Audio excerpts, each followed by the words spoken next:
Venice, 1004. A Byzantine princess sits at her wedding feast. She lifts a small golden instrument to her mouth.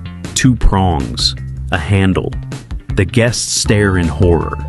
This isn't a knife. It isn't a spoon. Nobody at this table has ever seen anything like it. Within days, the clergy call it an insult to God. Within a year, she's dead. And churchmen across Venice say the same thing. This was divine punishment. Her crime, eating with a fork.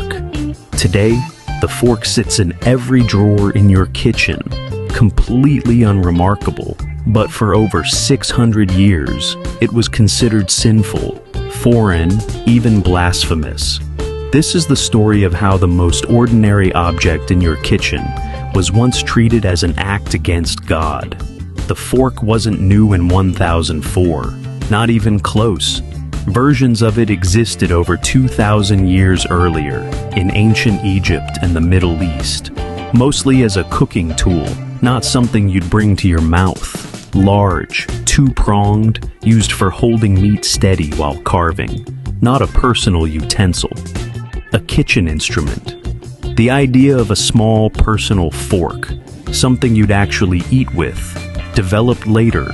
In the Byzantine Empire, Constantinople's elite used delicate metal forks at the table, centuries before anyone in Western Europe had seen one.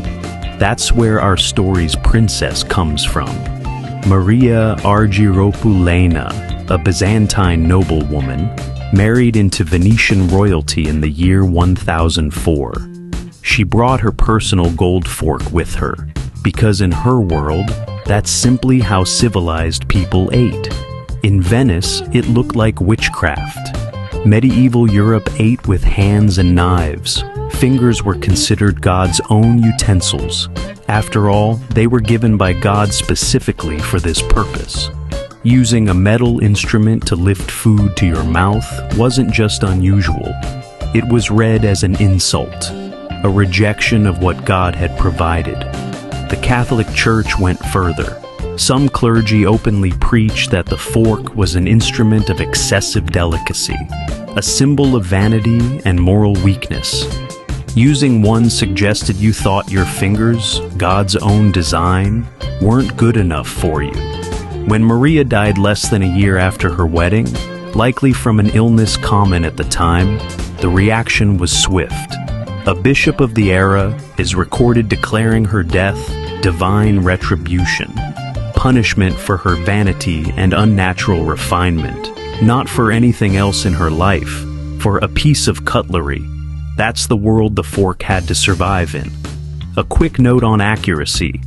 This story comes from an 11th century monk named Peter Damian, and some details, the exact cause of death, the precise wording of the sermon, are impossible to verify centuries later.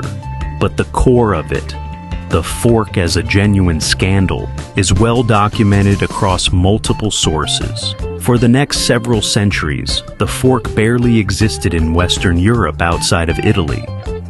Even there, it spread slowly, mostly among the wealthy, and mostly for specific foods, sticky sweets, certain fruits. Never as an everyday utensil for a full meal.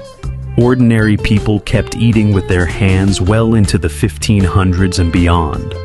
A fork on the table was still seen as foreign, pretentious, unnecessarily fussy for something as simple as eating dinner. The turning point came slowly, through fashion rather than logic. By the 1500s and 1600s, Italian fashion and Italian dining customs had become genuinely prestigious across Europe. French and English nobility, eager to appear sophisticated, began adopting Italian table manners, including the fork. Catherine de' Medici, an Italian noblewoman who became Queen of France, is often credited with helping popularize the fork at the French court in the 1500s. What had once been mocked as excessive suddenly became aspirational, simply because the right people were doing it. Even then, acceptance crawled forward. English travelers who used forks abroad were mocked back home as effeminate and overly fussy, decades after the fork was common in France and Italy. One English writer in the early 1600s described fork use as an affectation, something only the needlessly delicate would bother with. It took until the 1700s for the fork to become a standard, unremarkable part of a table setting across most of Western Europe. 700 years roughly, from Maria's wedding to full acceptance. Once it was accepted, the fork evolved fast. Early versions had two prongs, useful for stabbing food, but clumsy for anything else. Through the 1700s and 1800s, designers added more tines, 3, then 4, better suited for scooping and lifting, not just piercing.